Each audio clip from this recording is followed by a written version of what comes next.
guys! Welcome back to my channel. Ayan. Pag-uusapan naman natin yan is yung mga bagay na hindi dapat kalimutan or dapat matutunan ng isang pharmacy assistant. Ayan. Pero mabilis lang naman matutunan yan. Ayan. Pagdating sa mga gamot, kailangan marunong magtimpla ang mga pharmacy assistant. Ayan. Need na maayos yung pagkakatimpla para hindi mamuo at hindi magalit ang customer. Mahalaga yun kasi once na nagkaroon ka ng problema sa isang customer at hindi mo na mix ng maayos ang gamot, syempre mawawala yung tiwala nila sa iyo as a pharmacy assistant. And then may tendency na pumunta sila sa ibang butika kasi nga hindi maayos yung pharmacy assistant. Ayan. Meron namang spatula. Spatula is pwedeng plastic, pwedeng metal, na pwedeng ihalo doon sa bottle na may powder na namuo. Ayan, pwedeng ipang ano yan para walang buong powder sa loob kapag shinake mo yung bottle ng gamot. Ayan. Meron pang isang bagay na dapat hindi kalimutan ng isang pharmacy assistant ay ang pag-check ng expiration date ng mga gamot. Once na nakalimutan nila yun at maraming na-expired na gamot, mahirap nang ibalik yon sa company kasi hindi nila tatanggapin yon once na expired na yung mga gamot yon. Pero yung ibang kagaya ng gatas, naiibalik naman yon. Pero kapag yung gamot, mahirap kasi isa sa rules ng company ng mga gamot is dapat isoli ang gamot bago mag-expired.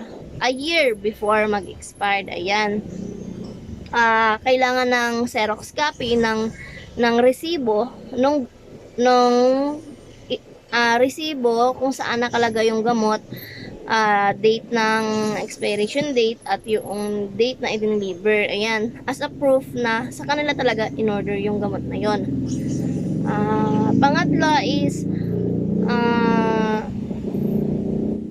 dun sa mga item naman na nakalagay sa ref, ayan, kailangan alam ng pharmacy assistant na may mga item na dapat lang dun sa ref at may mga item na hindi pwedeng nasa loob ng ref.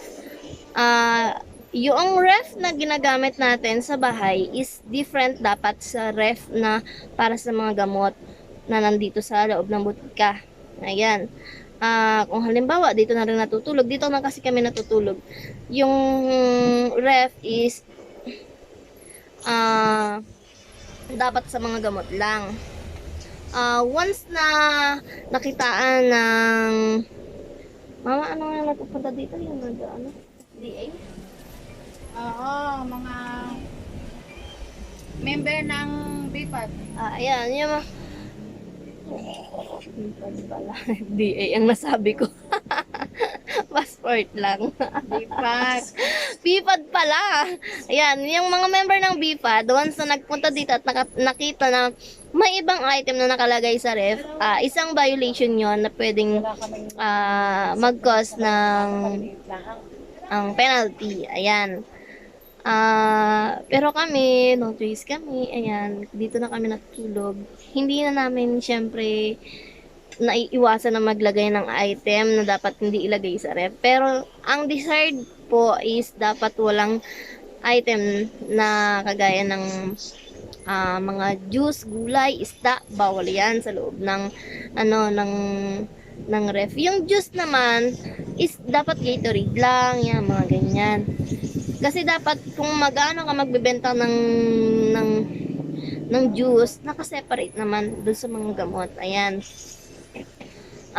Another thing na dapat tandaan ng isang pharmacy assistant is yung pag natanggal na yung mga expired item, merong designated na box kung saan pwede nilang ilagay. Hindi dapat itapon kung saan-saan kasi delikado yon. Once na may makakitang tao or yun na, may makadampot tapos tinignan, yun nga, hindi naman magaling sa, halimbawa, hindi marunong magbasa or something na illiterate nga yung walang muang sa mga ganong bagay or kaya bata nakadampot, Ayan, pwedeng inumin nyo nung makakadampot ng gamot. Ayan, so kailangan ilagay sa designated na box yung expired na item na or na gamot. Na gamot. Ayan, na ano na ako. Ayan.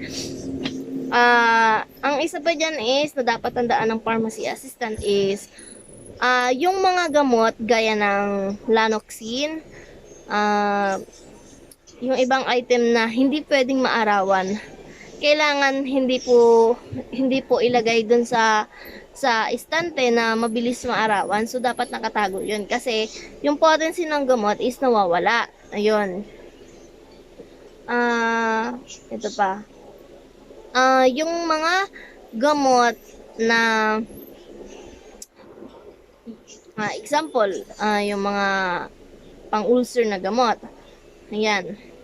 Di rin kasi maiiwasan na may mga customer na mahilig magtanong. Kahit na pharmacy assistant ka lang, dapat marunong ka pa, may alam ka pa din pagdating sa mga gamot. So, kaya nga nagkakaroon ng training ang isang pharmacy assistant para mahasa sila kung para saan ba yung mga gamot, at the same time makasagot sila sa bawat tanong ng customer. Kung mapapansin nyo, yung mga pharmacist na nasa Mercury, Star Drugstore, usually, di ba? Required talaga yung prescription. Ayan. Ang kinaiinis kasi ng mga customer, once na nagtanong sila about sa gamot, sa ganyan, sa ganun, may prescription, kahit may prescription, 'di ba? Hindi naman maiwasang hindi maiwasang magtanong talaga sila. Mas gusto pa rin nila yung may sasabihin yung tao, yung bibilhan nila. Ang kinaiinis nila sa Mercury at South Star Drugstore at sa ibang butika, tatanungin na nga lang nila, magagalit pa yung pharmacist. Ang katwiran ng pharmacist, yan po yung reseta sa inyo. O ano po bang paliwanag sa inyo ng doktor? Yun yung sinasabi ng ibang pharmacist. Hindi nila, kasi ang ibang tao kailangan din ng minsan opinion or hindi opinion, facts, syempre gamot yan eh. Minsan, ito lang ha, para dun sa mga nakikinig na pharmacist, minsan naman magkaroon kayo ng sympathy sa mga bumibili sa inyo. Kasi yung iba, binabarag nyo eh. Basta na lang kayo sasabihin niyo yan ang prescribe sa inyo ng doktor eh. So yan ang sundin niyo, yan. Minsan nagsasabi yung customer niya na ibang item na ganyan. Yung iba maayos, yung ibang pharmacista, pero yung iba talagang nambabarag ng customer. At saka ang higpit sobra ng Mercury at South Star Drugstore, 'di ba? Minsan talaga ito lang po ha sa mga owner ng Mercury Drugstore at South Star Drugstore at sa mga malalaking drugstore pa po. Minsan po wala po talagang maipagpa-check up yung ibang tao po. Minsan yung mga over-the-counter drugs, gusto nilang bumili, minsan hindi nyo pagbilhan. Ayan lang po. Over-the-counter drug na nga, hindi nyo papagbilhan. Yon ang hinanakit po ng ibang customer nyo po. Ayan. So, kaming mga maliliit na botika, syempre, kailangan yung pharmacy assistant na nandito, marunong. Yun yung isang napalayo na, no? So, sinasabi ko. Ang point ko lang po dun is, ang pharmacy assistant, once na naging stay in pharmacy assistant ka, you have to study the types of medicine and the instruction, how to take it, and how many times do the patient need to take it. Ayan. Basic lang. Ayan. Yung usually na pinaprescribe, meron pong means. Ayan. Means, listahan ng mga gamot at yung kung paano inumin, kung ano yung mga drug indication, drug indication, contraindication, at yung kung ano yung tawag dito, side effects, yan. Yung mga pharmacy assistant, nire-require talaga ng owner na mag-aral by themselves. Kasi, hindi naman pwedeng puro na lang sasabihin na yan, para sa ganyan, yan, para sa ganyan. Mas mas mainam na yung pharmacy assistant ang mag-aral. Ayan. Kasi, once na ikaw yung nakabasa doon sa gamot, ganyan, para sa ganyan, alam mo sa sarili mo na hindi lang basta sinabi ng ibang tao, kundi alam mo din mismo sa sarili mo dahil nga nabasa mo at naaral mo. Ayun. Ito pa, yung isa pang bagay na need na matandaan ng isang pharmacy assistant or kailangang aralin is yung customer politeness. Ayan. Once na nakipag-away ang isang customer dahil lang doon sa gamot, minsan need na mag-sorry or wag nang umimik. Minsan ganun. Pero syempre mas maganda yung umimik ang mag-sorry ganyan. Pero minsan po talaga hindi maiwasan na kahit mali yung customer hindi maiwasang hindi talaga po kami makasagot kami mga pharmacy assistant. Bakit po? Yung iba po kasi is nambubudol-budol. Ayan. Isa po sa episode ng aking YouTube channel ay sasabihin ko po kung ano yung mga way ng pagbubudol-budol po na na-experience ko po sa loob ng 7 years sa butika. Yan.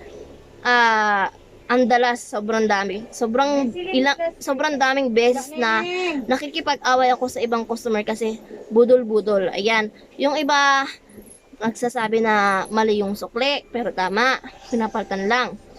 Yung iba, ayun nga, madaming way silang ginagawa doon. Sasabihin ko din sa inyo. Yun yung dapat natandaan na sinasabi ko sa inyo. Dapat matandaan ng or makagawian or see to it na aralin yung customer politeness. Ayan. Kasi once nga na nakasagutan mo yung isang customer, minsan tatandaan ka, minsan paparayaan ka pa, minsan anuhin ka pa. 'Di ba? Ang sama minsan paparayaan ka pa, minsan ka pa padadasalan ka pa. Naranasan ko yan, nakipag-away ako sa isang customer. Dahil bastos, nakikiuna-una ng linya, ang daming pila. Tapos, umuna siya. Ang pagsabi, pasigaw pa. Pabili nga po ng ganyan. Ako po, ayaw ko po ng ganon. Sinabihan ko po siya na, ate, ang lakas ng boses mo, parang bingi yung kausap mo. Tapos, pumila ka pa dyan ng biglaan, alam mong madaming nauna sa'yo. Nakipag-away ako ng ganon. At the other day, masama na ang pakiramdam ko, nagpagamot na ako. Syempre, ito hindi ko ipipilit sa inyo ha. Yung dasal-dasal na yan na ginagawa ng mga nagagalit. Syempre, meron totoo na ganon. Sa akin nangyari yun. Pinadasalan ako, dahil nakaaway ko yung customer, pinadasalan ako. Yan, pagkapunta namin sa Batangas, nagpagamot ako, yun nga, sinabi na, ayun nga, nagalit sa akin yung customer. Tapos, pagkatapos kong bumalik ulit yung customer na yon, iba na yung tono ng pagsasalita, maayos na. Siguro nakakaisip na, okay pa pala itong taong to, napaanuhan ko na to, ganyan. Sa akin, okay lang na experience ko yung ganon. Aral na din yung ganon. So, kailangan talaga pong aralin or dapat makagawian ng isang pharmacy assistant yung customer politeness. Kasi, hindi natin po alam yung pag-iisip ng isang tao. Talagang, meron po talagang customer na masama po yung pag-iisip at kayang gumawa ng masama sa kapwa once na kinaaway sila. Ganun po yun. Ayan. Wala na akong maisip na kailangang matandaan ng ano. Siguro pag meron pa, sasabihin ko po ulit sa inyo. Ayan. Yun lang po yung madalas na kailangan pong gawin ng isang pharmacy assistant or maging kagawian niya kapag naging stay in pharmacy assistant. Ayan. Usually po dito naman sa area ng kapatid ko, wala pong pharmacist. Pero meron pong naka-designate dito na isang pharmacist. Ayan, hindi lang po nakakapunta madalas po dito. So, yung pharmacy assistant, usually po yung nakakaharap talaga sa mga customer. Ayan. Ako, good for me kasi nahasa ko yung sarili ko kasi related sa profession ko kasi nurse po ako. Ayan. Hanggang dito na lang po yung episode na to at sana may natutunan po kayo sa akin. Thank you and God bless.